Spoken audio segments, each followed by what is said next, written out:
There are times that in order to be able to walk with God and keep step with the Spirit, that we have to move back from something or maybe someone's or maybe something or maybe some organization or maybe some particular part of our social life, whatever it may be. Do you know what I'm talking about? Where we put just enough.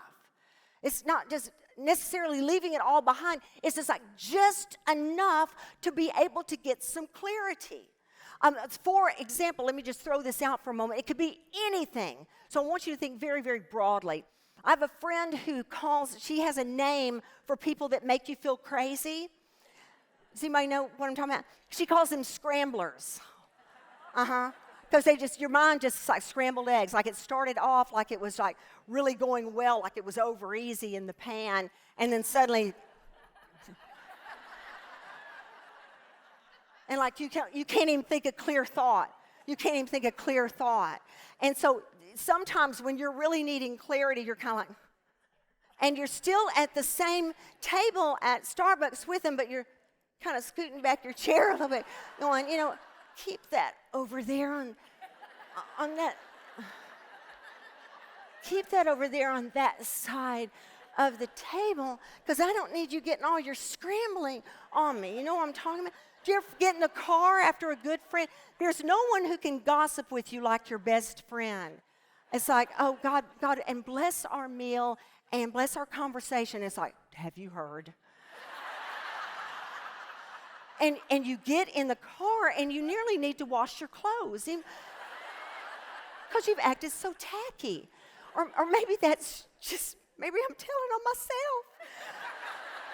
myself. So this move back doesn't mean backwards. It just means move over a little bit. Let there be a little bit of space there where you need it so that you can hear. If you are going through a season where you're like, I really need to hear from God on this. Sometimes it's a way of social fasting. Is I gotta get away. That is not what I need right now. And I'm going to have to just scoot back from it just a little bit.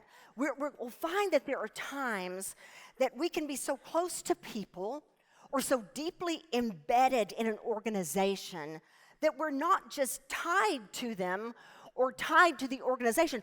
We're knotted all up in it and entangled in it and completely embedded in it. And listen, how can I say this? Because I think this is part of what we're dealing with in our present culture. We can be so identified with a group that we no longer even think to seek God and think with our own mind on that issue. We just automatically know whatever the stand of my identity group is, that is also my stand. So there's not even any thought to it. It's like, oh, well, if we have a favorite leader and this is where they are, well, that's where I am too. We get to where we can't even hear. Why? Because we're so embedded, so entangled in it that we don't know the difference, and we won't think for ourselves and hear God for ourselves. Do not think that God will not test to see if our loyalties are stronger to our identity group, to our mentors, to those who have been our leaders, to those who we have walked with, than Him. He will test it. If He has not tested it yet, He will. He absolutely will. He's going to see, if I called you to stand alone and make everybody in your group furious at you, would you do it?